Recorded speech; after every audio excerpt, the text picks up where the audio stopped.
Hello po! Fifth setup na nga and 2 more to go na lang. Sa Jollibee nga ang next setup located at Balibago. After nga sa fourth setup namin from near Kuayan ay kumaripas agad kami ng biyahe papunta dito sa Jollibee Balibago. Supposedly ay dapat 2pm andito na kami dahil 3pm ang start ng party dito. Medyo na late kasi kaming natapos mag-setup sa fourth setup dahil nag-arrange pa kami ng tables and chairs. Anyways, 2:10 naman kaming nakarating and 10 minutes delay lang naman.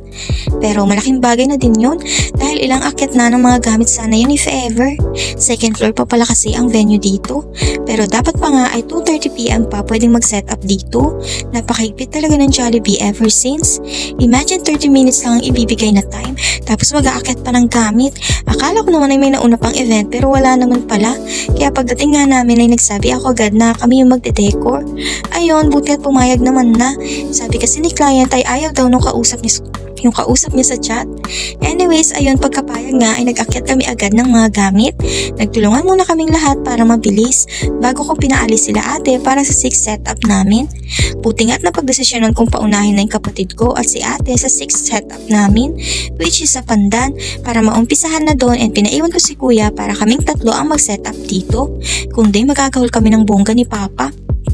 Mga 2:40pm kasi ay nagsilatingan na yung ibang mga bisita kaya nangarag na kami at nagmadali. Nadelay pa kasi kami dahil sa pag-akyat pa ng mga gamit. Buti at 3 naman kami kaya natapos naman namin agad and on time pa din naman.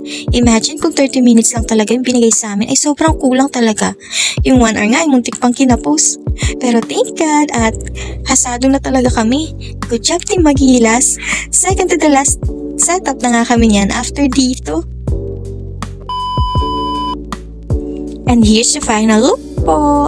Thank you po pala sa repeat client ko na understanding and super bait. Until our next transaction, ma'am. Hanggang dito na lang po. Thank you po and bye-bye!